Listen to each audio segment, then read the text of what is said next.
Hello everyone, Charles Watts here. Welcome back to Inside Arsenal. It is the weekend. I hope it is going well wherever you're watching or listening to this around the world. Halfway through the international break now. 1 week today, Arsenal return with that game against Nottingham Forest at the Emirates. Can't wait for that one, but we still do have plenty of international action to go before we get to that stage. There was Arsenal players in action last night. We'll talk about that. Mikel Merino playing well for Spain in their win. We've got more players in action tonight, including Jurriën Timber and Kai Havertz as well. Arsenal women got a big North London derby at Spurs today. Got lots of questions and comments from you guys. We're going to talk about Paul Pogba, who I've had a question about. Going to talk about Mohammed Kudos, who, as I'm sure you're all aware, has been heavily linked again with Arsenal at the moment, potentially for £85 million.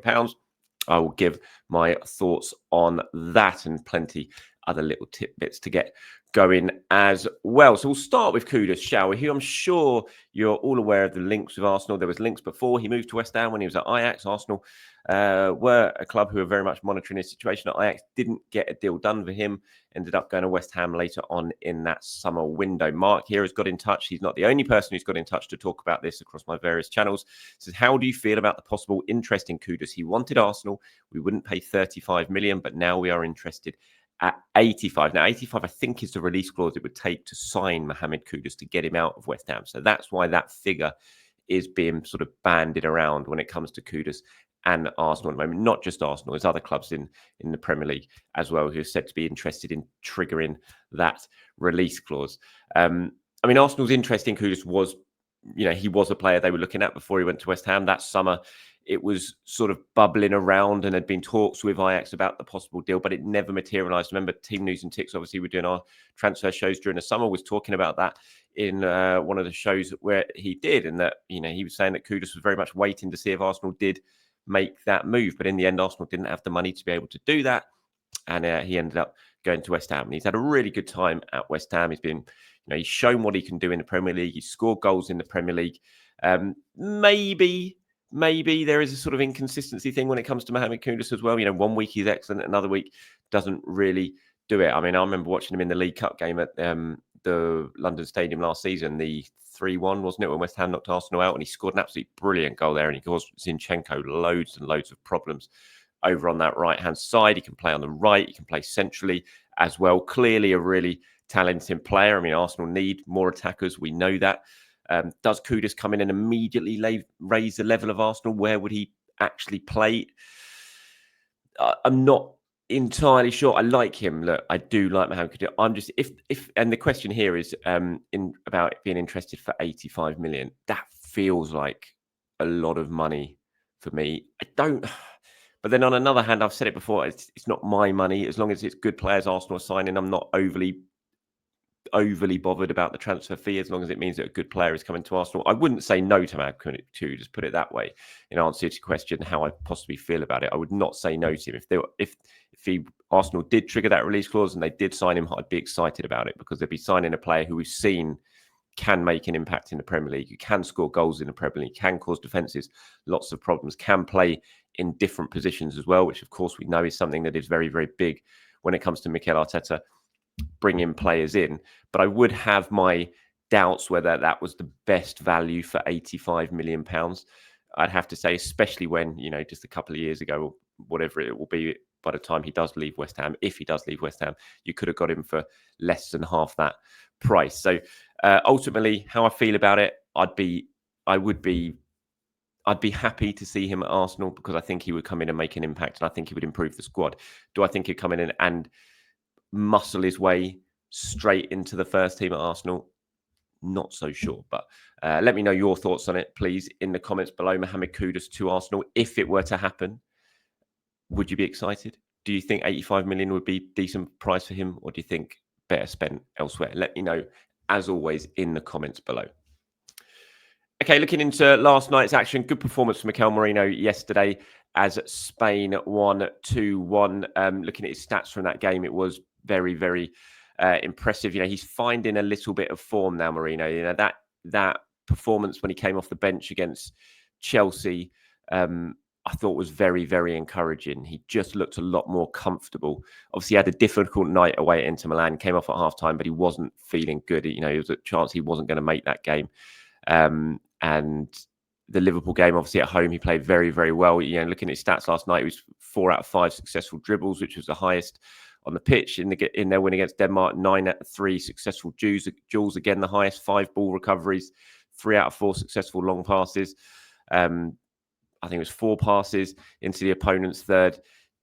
Very good performance from Mikel Merino last night. David Raya obviously playing as well, 2-1. David Raya, if you've seen the goal that David Raya conceded yesterday, I mean, you look at it and a lot of people say it's his fault. I think the pass from the defender was horrific. I don't know what Raya could do in that situation. He's basically, by the time the ball gets to him, the attacker is on him. Maybe he could just sort of flick it behind him and let it go away for a corner or something like that. But it's just one of those moments. The defender's pass wasn't great, and the guy was on Raya, and it just basically tackled him, and the ball went into the net. So yeah, I'm sure Raya will probably look at it and think maybe he could have done something different in the light of day. But I do think the ball to him was not great. But Merino was a good performance. I'm excited to see what Merino brings in this period now after the international break, because he's had a really difficult start to life at Arsenal. Obviously, he came in, had no pre-season. Didn't really train that much for Sociedad while the move was taking place. Comes over here, breaks his shoulder in his first training session, out for weeks, comes back in, has to get thrown straight into the team. No Martin Odegaard around him. Everything, injuries all over the place.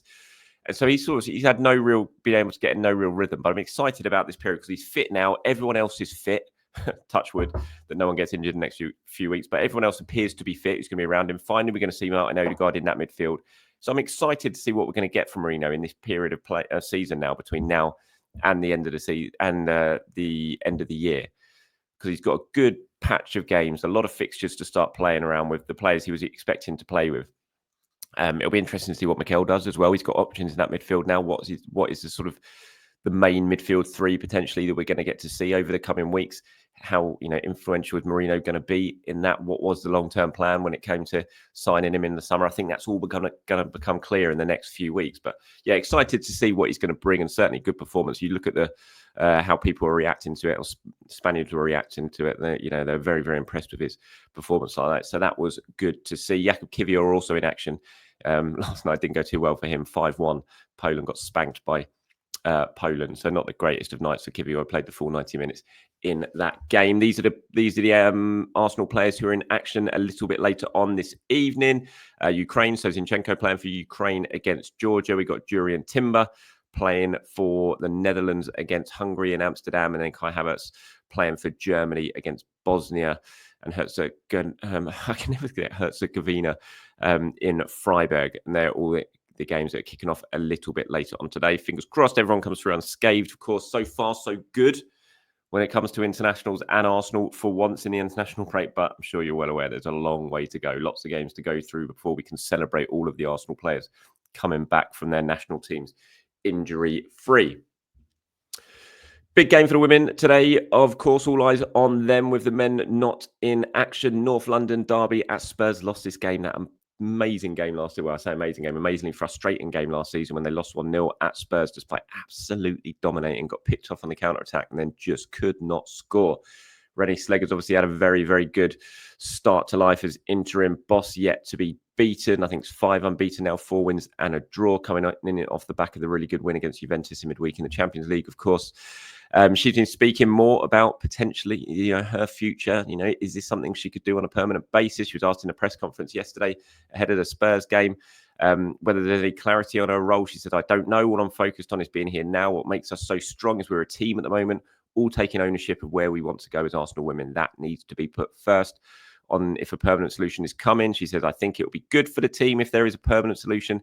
And I know the club is working really hard on it in the background," as I've discussed in yesterday's show, in terms of recruiting a permanent boss to take over from Jonas. No major rush as far as I'm aware. Arsenal are working on it. They do want to get someone in, but they want to make sure they get the right person in, and they're very comfortable in the fact that Slegers is doing a really, really good job, and they very much like what she's doing at the moment. So there's no absolute rush. Last time I heard about it, I didn't think it was going to be, it didn't sound like there was going to be a very, very quick appointment, but we shall wait and see. Yeah, but big game for Arsenal today. Looking pretty strong team news wise. Not too many injuries. I think Palova's obviously still out. But apart from that, I think everyone's pretty much fit to go for this one. So fingers crossed they can get a bit of revenge for what happened at the Tottenham Hotspur Stadium last time.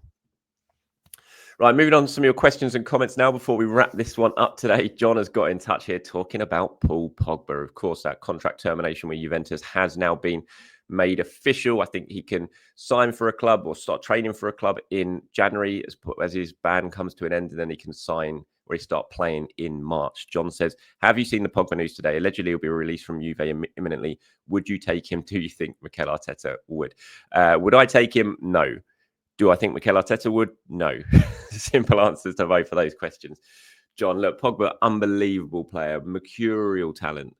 At his best was just sensational when he was at Juventus first time round. Loved watching him play. Was desperate for Arsenal to sign him back then.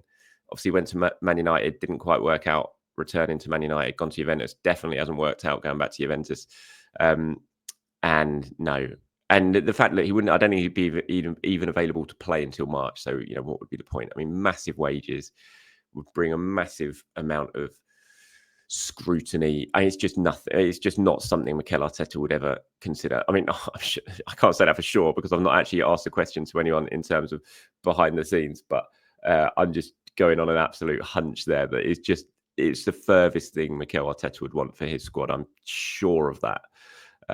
It just wouldn't happen, would it? I mean, come on, can you guys seriously see Paul Pogba coming into Arsenal in part of this squad now? Just don't see it. I mean, I'm sure he'll have a point to prove. Everyone's probably looking at Pogba thinking that's it now. He'll end up in LA or somewhere like that for his next move.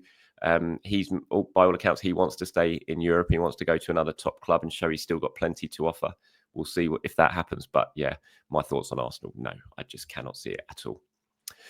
Aaron here talks about Arsenal and a new number 6. He says, I asked a question last year. I thought I would not ask it again this year, but don't we definitely need a number 6 signing with Jorginho and Partey all very likely to leave as free agents in the summer? I mean, Partey's form this season does look really good, but he takes up a lot of wages and I can't trust his physical and injury issues in the long term. Even if he agrees a short-term contract renewal with reduced salary and perhaps a role similar to Jorginho, we still should sign a number 6 in the winter or the summer. Yeah, talking about number 6, look, I'm sure that's going to happen. They're going to need another option because, as you said, I still think the most likely option is Jorginho and Partey both go in the summer as free agents, as you said.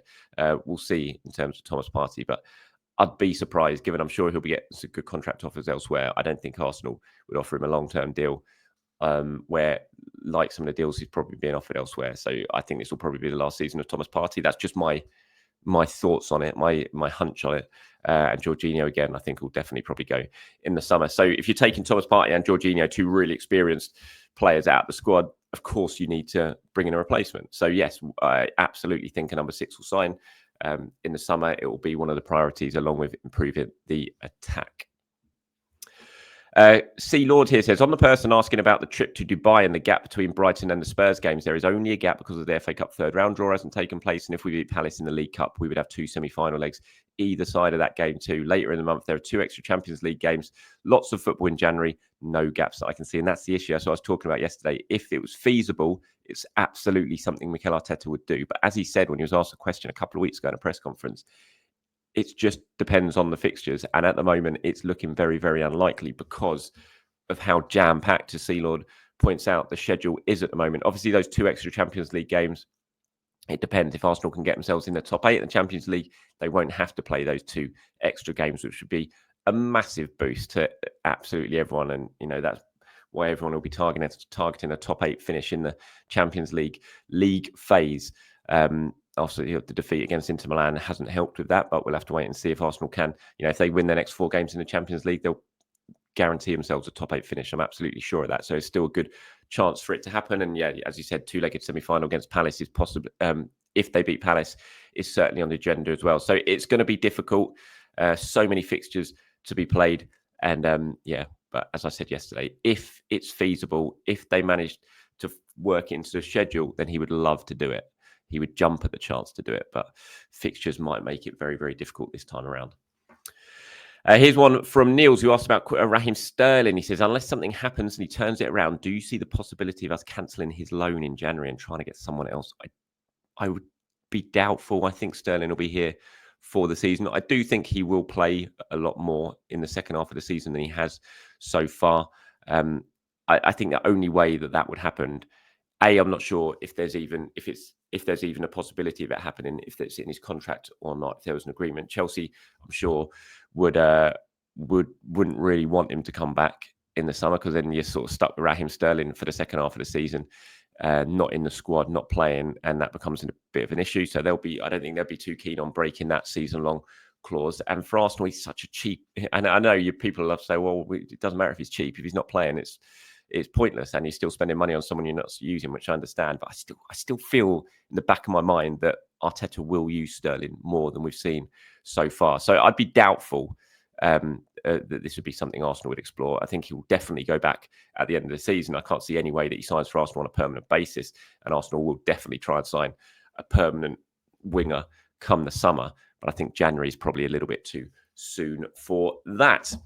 And that's it for me today, everyone. Thank you very much for your time. As always, do have a very good weekend wherever you're watching or listening to this around the world. I'll be back tomorrow. Anything you want me to discuss in that show, let me know, as always, in the comments below with your questions, with your thoughts, with your opinions.